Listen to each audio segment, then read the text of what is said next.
Welcome back. The final video I'm going to make in the basic ownership series for Robo JetFloss owners involves the daily cleaning needs of the commercial cotton candy making machine. Because of the buildup of sugar floss that occurs through the repeating heating and cooling cycles, it's actually very important that you clean the machine thoroughly at the end of each day. I'll cover that in greater detail as we take the machine apart. But because you are only working essentially with sugar, the cleaning isn't quick, but it is quite simple. For the most part, the only thing you're going to actually need to service this machine on a daily basis is going to be a flathead screwdriver, a 7mm nut driver, possibly a toothbrush. It's not required, but I do find it handy. I strongly recommend a small glass. There's a lot of small parts involved, and it's easiest to clean them in a glass so you don't lose them. A small dish or bowl, which will become obvious why that's very helpful shortly.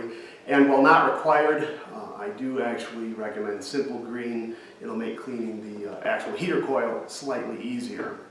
The first parts that you clean are really just a matter of running them under hot water. The snow control tool can simply be rinsed in a sink, utility tub, and hot water. The sugar is going to dissolve very easily and very quickly, and then just set it out to dry.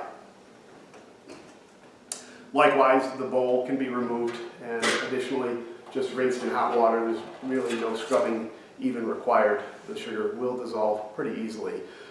Shower, tub, utility tub, outside hose.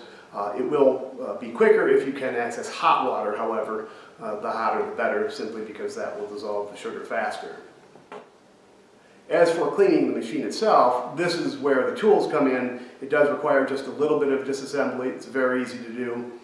It's not difficult, but because of the heating of the sugar, it really gets caked on in a couple of places, and it won't be fast, but it won't be difficult. So I'm going to move to close-up shots from here on out so you can see exactly what I'm going to do as I step through the process. So the first step to actually cleaning the machine itself actually is just to pick it up by the handles and either put it on its side or hold it upside down and give it a gentle shake over a trash can so that you can get the excess floss, or as much as possible, out of the spinning head. This isn't required, but the less floss in the bowl, the easier the cleaning process will be, and the less of a mess you'll make. After that, what I like to do is to remove the entire stator assembly with the silicone sealing collar and rings still in place. That makes it easier for me to clean the whole thing, and also the fewer times I have to remove the collar and the ring, the less likely they are to break. Again, the silicone is flexible, but less handling is better, and if you stretch them too much, they can snap. Frankly, I don't see any reason to take them off of the stator any more than necessary. So if you take the wing nuts off of these four posts, this will simply slide off as a unit. You rinse this in a sink utility tub with hot water both inside and out, set it out to dry, and that part is essentially clean. It doesn't require any further work. After you've removed the stator, you can also remove the rotor with 3 screws here, machine screws, using just a flathead screwdriver. This is not really required on a regular basis, but I will do so now just so that you see how simple it is, and also so that when it comes time to inspect the rings, we can do that later. But this would not be ordinarily required on a daily basis by any means, maybe once a week. So as you remove the bolts and nuts and washers from around the machine, this is why I recommend you have just a small glass, and you throw all the parts in here. You're going to end up with a bunch of them. They are small, they're very easy to lose. I just put them all in here and then use hot water, let them soak for a couple minutes. That's about all it really takes. If you don't do that, I pretty much guarantee you will lose them. But once the 3 machine bolts have been removed from the rotor, that will slip off, and again, just rinse in hot water. It doesn't really require any other service. At this point, we need to remove the head of the bowl, and again, flathead screwdriver. There's just 3 machine threaded bolts in place. We'll take these off one at a time.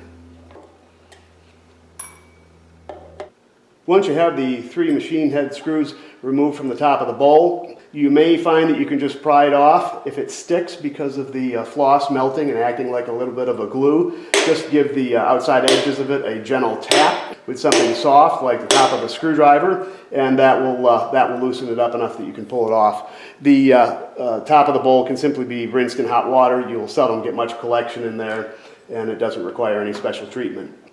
Once we've removed the top of the bowl, you'll see the inside has a lot of sugar floss, and I'm going to zoom in even closer so you can see how this needs to be taken apart and a couple of points about putting it back together. Now with a real top-down view on the inside of the bowl, this wing nut comes off the center post. You won't need a tool for it, followed by a metal washer and a plastic insert. Note on the insert, it's flat on the top. The bottom has recessed cavities to cover these two brass nuts. The brass nuts are why you need the 7mm nut driver. Just to start them loose, you can finish with your fingers, but this will start the loosening process.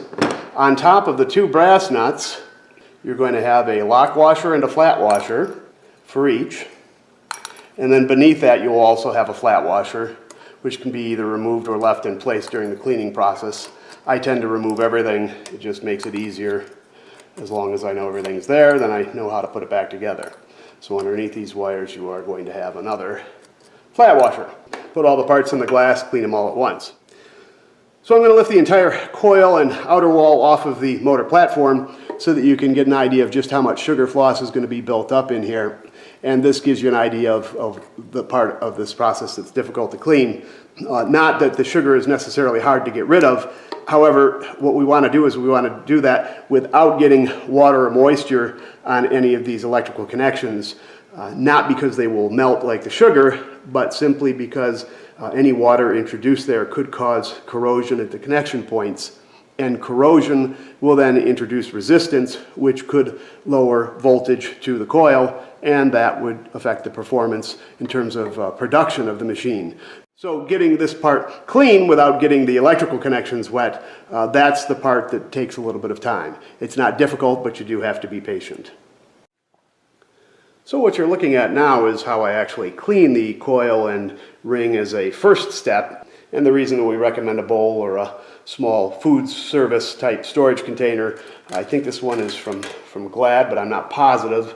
It's actually one of their disposable units, comes in a multi-pack, and what I like about it is the width is not much wider than the coil and the ring itself, which makes it perfect, doesn't use a lot of water, and keeps it from falling over. And you see by filling it only partial way, I can dunk the whole system in here and let it dissolve the sugar for me without having to do much work. You can aid knocking off the big pieces with your fingers or with a toothbrush as time goes along. It will take a while for the sugar to dissolve, though. It's been cooked on with high heat, and I find to change the water quite a few times during the process. What I'll do really to make this as efficient as possible is if I'm cleaning this at home, I'll actually put it in the water, put it in the microwave for 30 seconds, get it really about as hot as I can.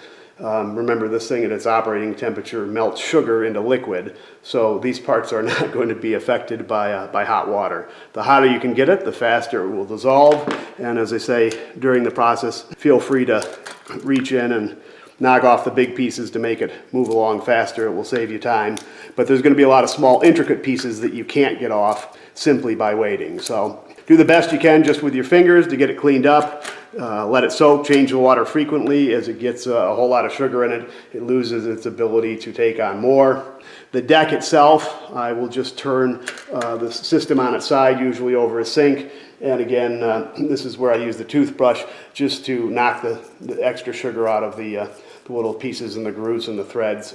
I don't know that that's required, but it seems to make assembly a little bit easier putting it back together. So I'm going to spend probably 10 or 15 minutes changing the water and letting this soak to make my life easier, and then I'll bring the coil back to you when it's close to clean and show you the next step in getting it really perfected. Okay, so I've had the bowl here soaking with hot water, and I've had the coil rotated and moved in and out of this probably 10 or 15 times. The water's been changed in equal number. I've microwaved it, gotten it as hot as possible, trying to get all of the sugar floss that is hardened out of this coil. And if you look at it, it looks very clean to the eye. Note that even when it looks clean to the eye, if you change the water and make it very hot with a microwave, you'll still get it turning pink or blue or whatever color floss you were working with, because the sugar is caught in the cracks and even behind the coil. So most people would consider this done at this point. I actually don't.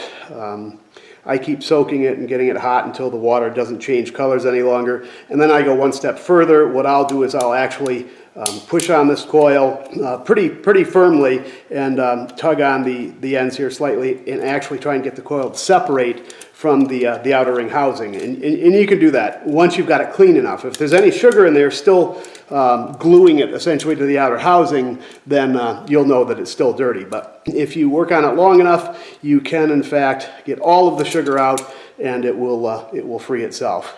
And from this point, you'll see the reason that I do that is just to make sure that I've got everything 100% clean. And you can see there's a little bit of black buildup of carbon where the sugar has been burnt.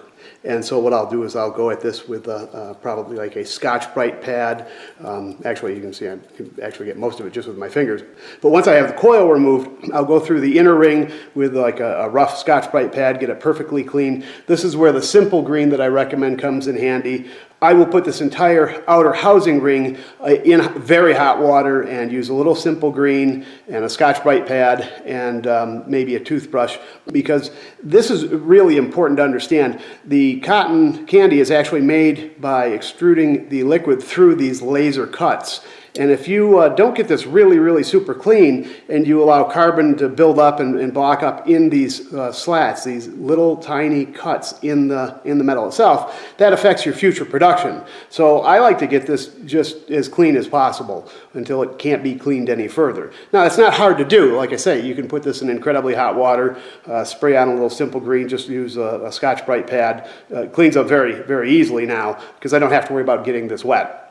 But I really do want it clean. The coil I'll inspect carefully, and if I don't know if the video camera will pick it up, but as clean as it looked on the outside, you may not be able to see it, but I can find that there are bits of sugar, there are bits of carbon buildup still on the inside, actually quite a number of them, and that's not surprising to me at all, because no matter how much hot water I soak it in, as long as the outside of the ring is pressed against the actual housing, that makes it tough for the water to circulate. So I'll spray this outside with simple green, let it sit for 5 minutes, and then I'll go through another couple routines of soaking in hot water in the bath that I'm using, either in a Tupperware type material or a bowl, and use maybe a little bit of a sponge or the toothbrush on the outside.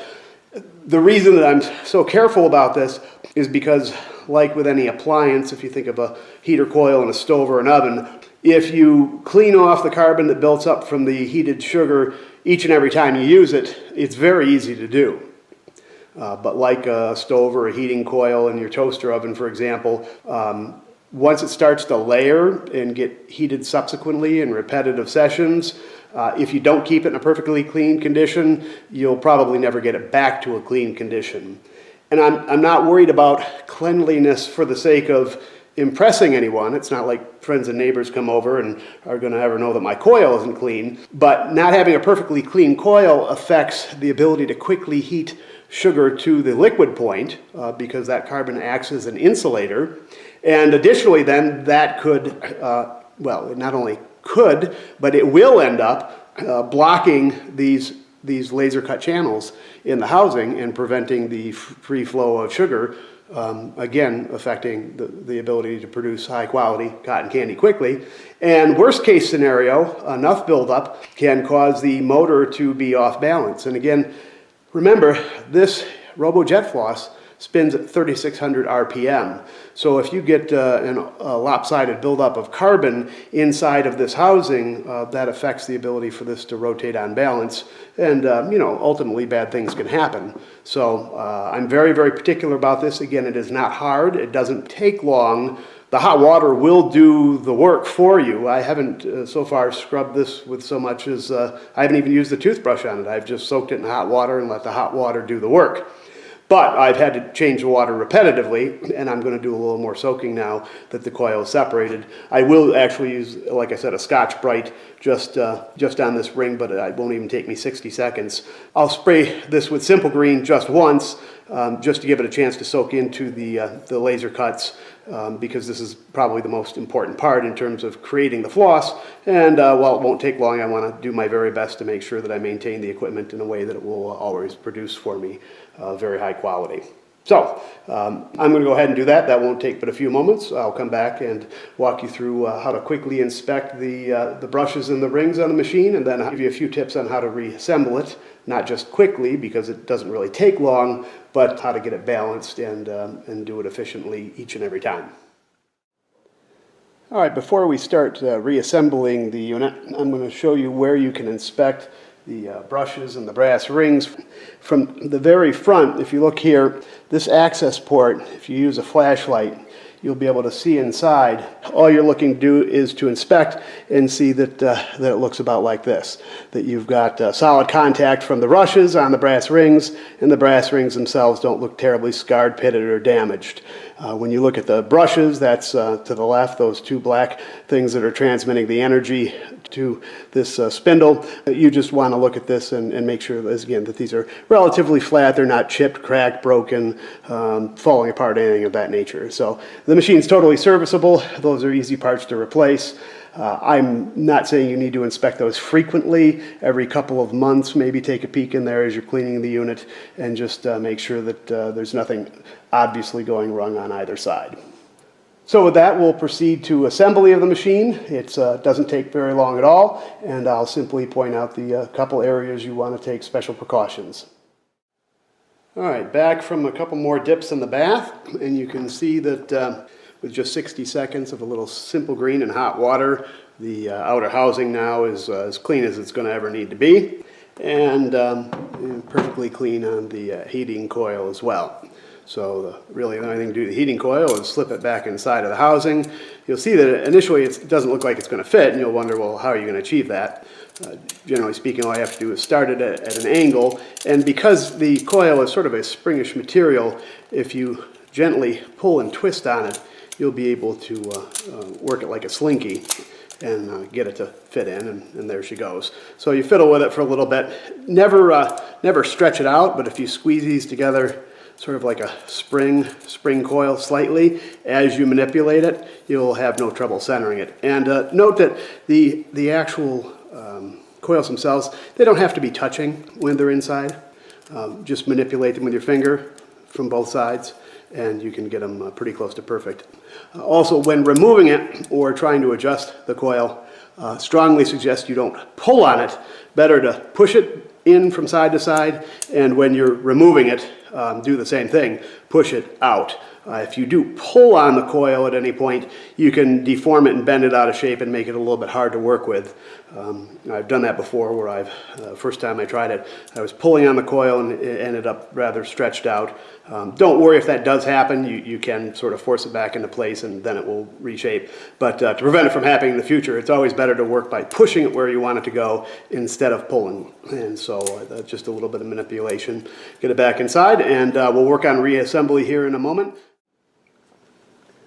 So the first step in reassembling is to slip the impeller over the deck and attach it with the 3 machine screws, making sure the flat washer is touching the impeller, followed by the lock washer. And what I'll do is I'll make these just slightly snug so that I can adjust the impeller. And if you get your head down level here and look at the gap between the deck and the impeller and spin it by hand a couple of times, you can make sure that it's level. If you see it wobbling up and down, you can adjust one side or the other of this until you get it close to level. It doesn't have to be perfect, but obviously the more balance you have, the better. Then I'll go ahead and finish tightening down the machine screws with the flathead screwdriver and move on to the next step, which is to put on the outer housing with the heating coil. Now you have 2 options for doing this. The preferred option is to put it on with one of the mounting posts in between the coils. And I'm going to go to an overhead shot here so that you can see exactly what I'm talking about. So in the overhead shot, what I want you to realize is that when you slip it on in the right position, each of these wires will be properly lined up to go on the brass mounting post. So this would be incorrect. This is one possible variation. These wires do line up, but notice the position of the coil. It's in the middle of 2 mounting posts. The factory ship position is going to be this option here, with the post being in between these two mounting coils. This generally is going to give you the best balance when the machine is rotating at high speed. You'll find it a little snug, and you'll have to push a little bit and tug as you put it together. But this is what they call position A. So the wires naturally line up, yet the coil wires are separated just by hugging this mounting post. So as you rotate it, there's three separate ways you could put in. This is the preferred method. If you find that your machine seems to be slightly off balance in rotating at high speed, it's probably because you've got it in one of the other positions. So try this one instead. If, however, you find your machine has a little more vibration than you care for, you can try position B. And position B would be where the mounting posts are lined up with the wires, but these coil intersections are here in between two mounting posts instead of surrounding one. So this is position B. It is usually not preferred. And this is position A, and this is the way it ships from the factory and is preferred. You want to make sure you get the outer housing sitting off on the ledge on the platform, and then we're going to assemble the washers and the nuts onto the brass post, and the sequence is pretty straightforward. First thing that goes on is a flat washer on each side. Then you will put on the wire connectors.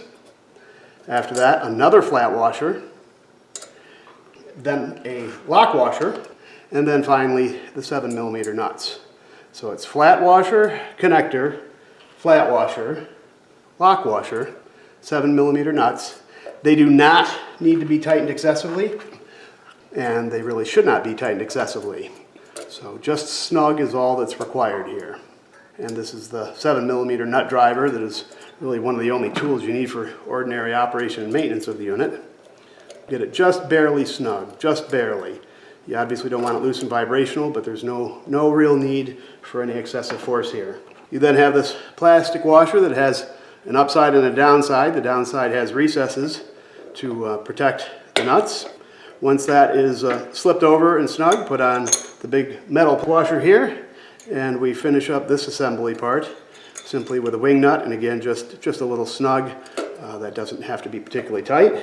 And the final part of assembling the washer bowl is simply to put on the top and the 3 included machine screws, and we will snug those down, and this part of the assembly then will be complete. So after I put the cap back on and tighten up the 3 screws, my only advice there is to not over tighten the screws. They are going into an aluminum lid, and the screws are stainless steel. So if you over tighten them, you do run the risk of stripping out the head or warping it. Even though the machine does spin at like 3,600 RPM, there's a lot of rotational force, but there isn't really any lift involved. The bowl doesn't try to separate. So get them snug, but not what I would call tight. It's not necessary, and you don't want to damage the lid. After that's been done, simply set the entire stator assembly back on. Use 4 wing nuts, attach that. Again, I leave the silicone pieces attached, rinse and dry them in place so I don't have to worry about stretching them constantly and worry about breakage. And then what I like to do is turn the machine on, run it for maybe 15 seconds at a fairly low voltage. 60 is fine, and that's just to get it to warm up a little bit so that then it will accelerate any drying, just in case there has been some moisture that's reached the wires or the connections. I'm not saying that's necessary, but I figure that helps dry it out quicker, evaporate any moisture that may have potentially entered into the electrical connections where the coil meets the electrical system, and so not required, but it seems like a good idea to me, so that's what I do. That concludes really all the cleaning and maintenance you're going to have to do to this unit. It is commercial grade equipment and should last for an incredibly long period of time. The only parts that are likely to need maintenance on a regular basis are the brushes and the rings, as is typical with any electrical motor system, and as long as you inspect them, you'll never be caught by surprise, and that can be taken care of ahead of time. Thank you very much. I hope you find this video series to be useful, and enjoy your Robo JetFloss cotton candy machine.